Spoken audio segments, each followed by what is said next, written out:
Pun. Alhamdulillah ini penyerahan kaligrafinya ke musola, ke Masjid.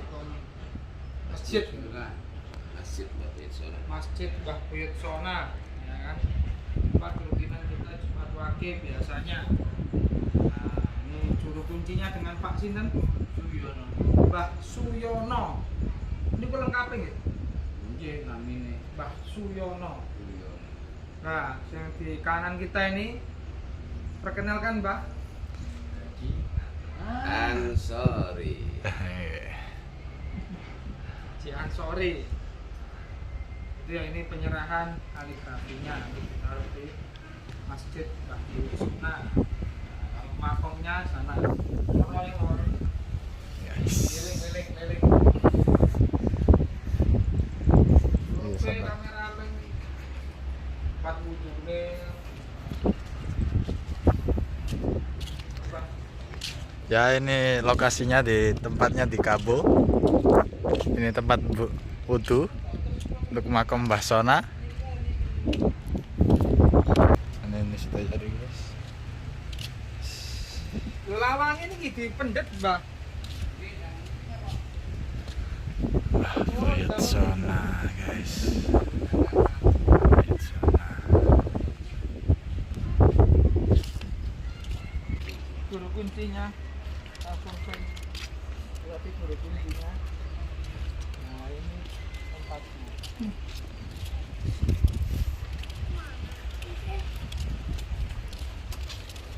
Guru kunci tamu.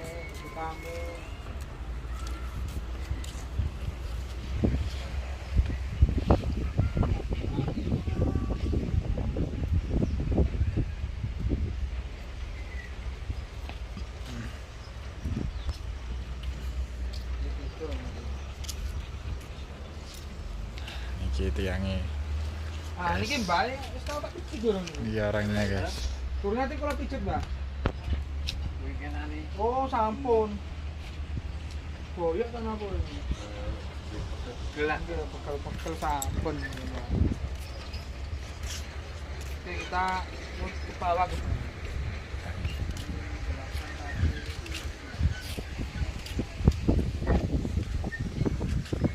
Ini yang diwakafkan ya.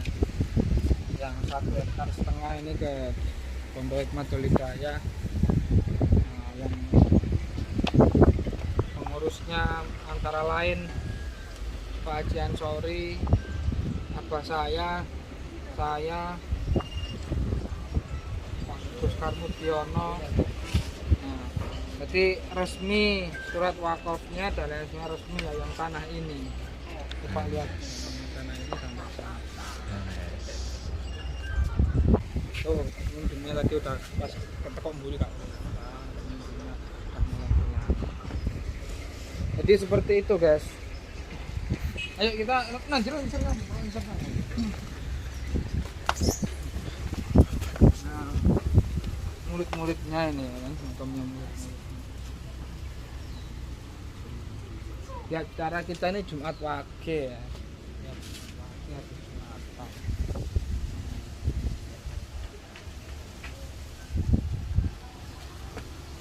Oke, sekarang gini, siunnya apa kan? Siunnya. Nah, tadi kan kita sudah jelaskan ya ke guru kunci dan lainnya. Jadi tentang kaligrafi tadi itu apa sih Gus maknanya kan seperti itu. Nah, jadi diawali dengan bacaan basmalah. Bismillahirrahmanirrahim. Wa qala rabbuka lil malaikati inni ja'ilun fil ardi khalifah. Seperti itu ya tadi maknanya, bahwa kita itu manusia itu dipilih Allah di bumi ini menjadi khalifah. Khalifah atas apa? Atas semua makhluk. Malaikat tunduk, jin tunduk, tanaman tunduk, air, udara, ya kan, dan lain-lain. Nah, jadi di sini ini Anda mau belajar ilmu spiritual Anda mau belajar ilmu sains, ilmu apa, ada. Ini karena belum jadi pondok dan sekolahnya, bisa nanti melalui pondok kami bisa. Kalau di sini untuk spiritual itu bagus.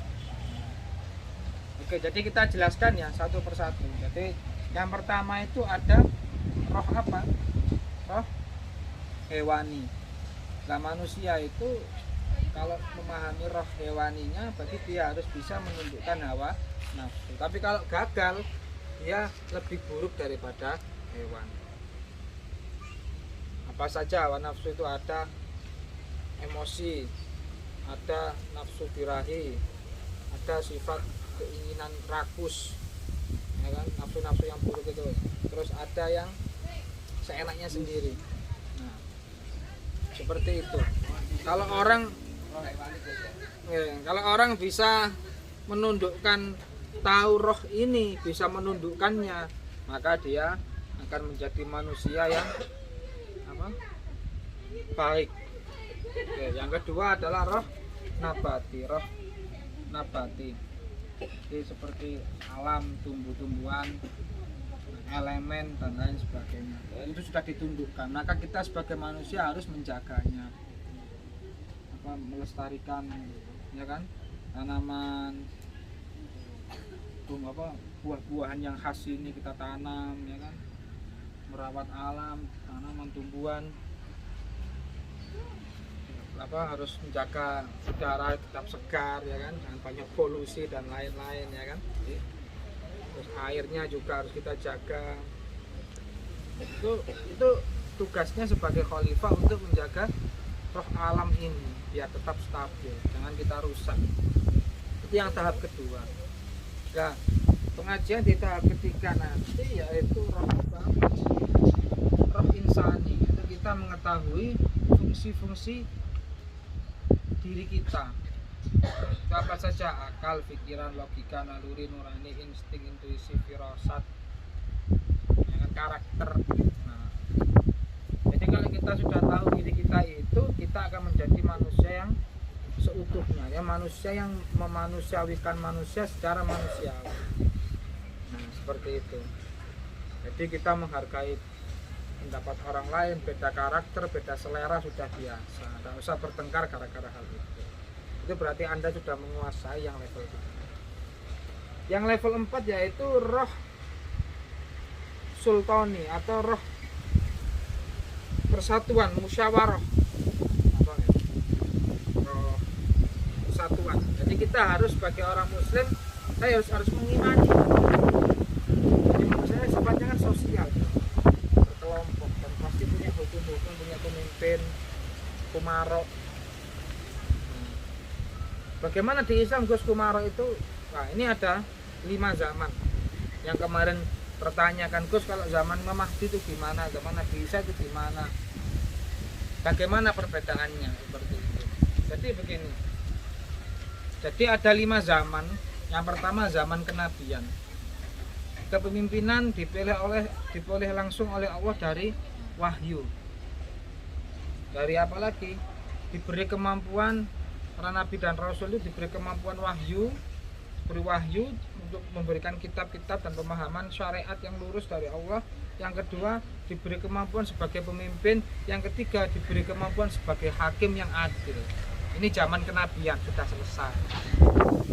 Yang kedua yaitu zaman minhaj an-nubuwah, yang mengikuti kenabian, artinya zaman kewalian.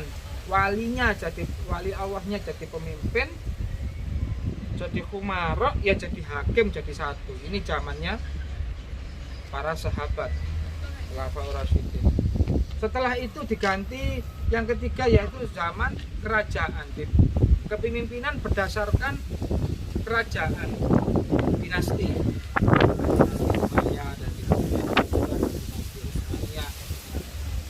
Nah, itu zaman ketiga.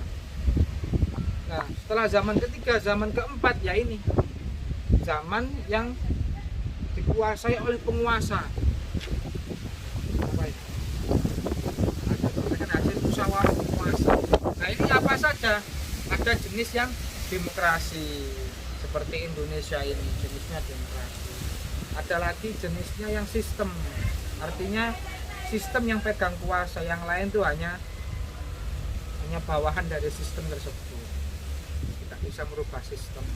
Ada juga yang kepemimpinan berdasarkan siapa yang kuat, siapa yang dari kekuatan, dari kerajaan, dari keturunan, ya kan? Atau siapa yang berkuasa di situ, yang punya power besar, yang paling bagus untuk apa, kemajuan sebuah negara tadi, berdasarkan logika ya kan di sini ya. Nah terus yang keempat yaitu dengan satu pemimpin, artinya ibaratnya sama kayak Paus Vatikan itu kan gitu. Jadi umatnya banyak seluruh dunia, tapi ceramahnya dari sana pusat. Nah, ada juga kepemimpinan seperti itu, kayak Persatunya kayak PBB, kayak Persatuan Oki ya kan, negara-negara Islam itu kan seperti itu. Jadi agamanya sama dan produknya bersatu jadi satu. Ini zaman ini nih, zaman sekarang ini.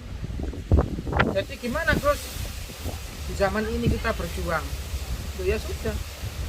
Yang penting kita harus bisa saling menghargai, jangan sampai bertengkar, jangan sampai saling membunuh sesama umat muslim, sesama manusia lainnya.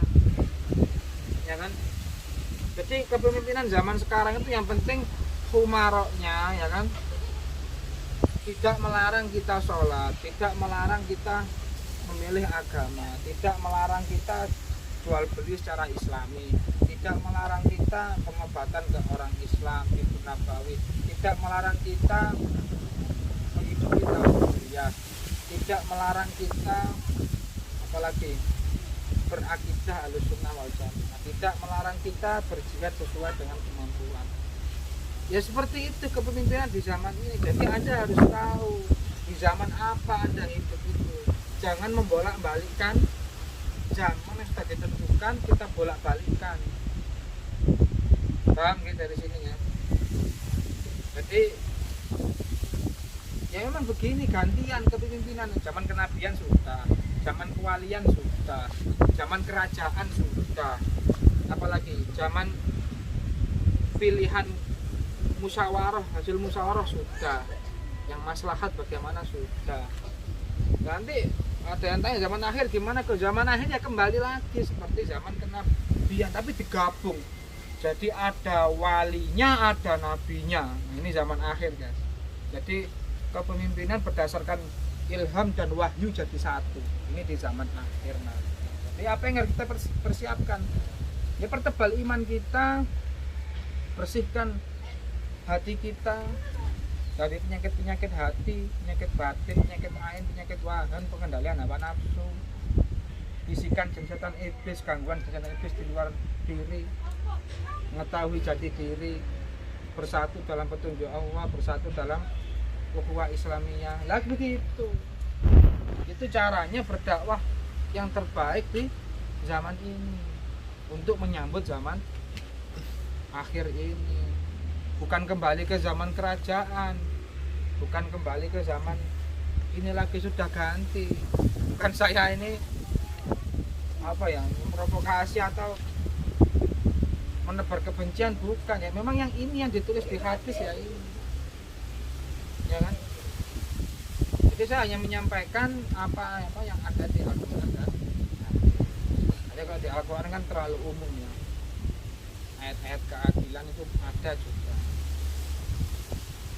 Intilu huwa aqrabu littaqwa, bersikaplah yang adil karena adil itu mendekatkan kepada takwa.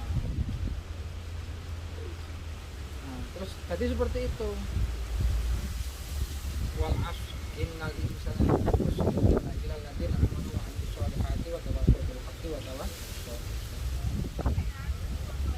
Seperti itu ya, zaman-zaman apa yang kita imani adalah rukun iman yang 6, ada hari kiamat, jadi zaman kenabian dan minhaj an-nubuwah itu ngumpulnya Nabi Isa dan Imam Mahdi itu include di hari kiamat tadi, iman kepada hari kiamat. Jadi cukup sekian dari saya. Itu mungkin jawaban atas komentar subscriber kemarin yang tanya. Ya seperti ini jawaban saya. Kita harus mempersiapkan diri sebaik mungkin. Oke, itu aja. Siapnya kita akan langsung ke musola lagi ya. Ya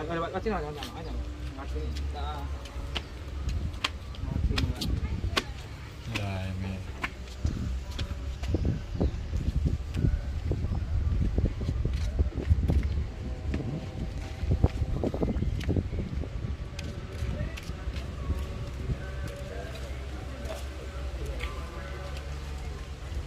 Jalanan. Oh ya, ada yang itu tadi. Kisahnya tanah ini tuh gimana? Lah ini karena tanah istimewa ya, bukan dari usaha, bukan dari warisan, tapi karena petunjuk dan hidayah Allah ya istimewa guys tanah ini. Jadi beda ya. Tanah yang dari hasil usaha sama dari hasil keimanan itu beda. Kalau mau membuktikan keramatnya tanah ini, nanti next episode buktikan langsung. Pas rutinan aja, pas banyak pasien kan itu, kita buktikan nanti keramatnya apa makom ini. Jadi ada keramat ya, itu karena apa ya, dalam hal spiritual. Nanti kita buktikan pembuktian kebersihan penyakit hati dengan tawasul ke Mbah Boyosona dan para wali-wali lainnya, dan pembuktian keberkahan rezeki min haitsu la yahtasibnya, penanganan penyakit hati, pengobatan, apalagi tadi tolak bala, sambung dakwah ke Allah, keluarga sakinah mawaddah warahmah, pukulan energi yang luar biasa, al hikmahnya. Terus nanti kita buktikan next episode, ya kan? Jadi langsung doa yang langsung bisa wujud terkabul, yang doa yang langsung ya, jadi yang langsung wujud. Sama Anda kena lemas, kena santet, kena apa, diisi langsung pakai tawasul langsung penuh gitu loh. Nah, nanti kita cospleng. Ada yang jarak pendek, doa jarak pendek, ada jarak menengah terkabul proses di dunia, ada jarak panjang yang terkabul di akhirat. Nanti kita akan buktikan, survei membuktikan di lanjut next rutinan Jumat. Kode-kode SDM jadi cari. Nah ini loh, kalau kan, Oleh kondi. loh, kamu nyambut ini. Kok iso? Ini kayak penonton tukangnya kok khusus. Apa? Kayu, mungkin sakit dipasang ini ya. Memang kalau ini, kalau ini nggak sama. Terus ini disukani apa? Allah Ramadan. Iku kan tak aku kan duwe iku jati kuandel. Sak meter. Iku kan tak ukirno. Tak ukirno lafat-lafat. Sing tembus-tembus tidak dimensi. Tidak dimensi. Ini namanya wali-wali Songongan Kuarta, lambang-lambang itu. Mange ono bis telu ya ini. Mang. Enggak. Bis telu. Terus tiga. Iya, wong nang wali limo mampir sih. Kumpulek. Kau pelek. Wong Tembelang, wong Kerabat. Wong Solo deh ibaratnya. Konto iku nek. Solo lho ding rene. Malah wong Gresik, wong Lamongan, Jonegoro. Wingi iku sampai season kedua ngenteni iki powo. Terus marun ngenteni rono munggah nebek nek. Dari penuh manfaat ya. Lancar jaya. Pokoknya daya tarik spiritualnya tinggi. Gimana Cak Irsat? Terus tenang. Nah diadani, Pak. Oke. Tak adani kelar kabeh ngono. Alhamdulillah. Nanti orang tuh salah nih. Nah musuh-musuh.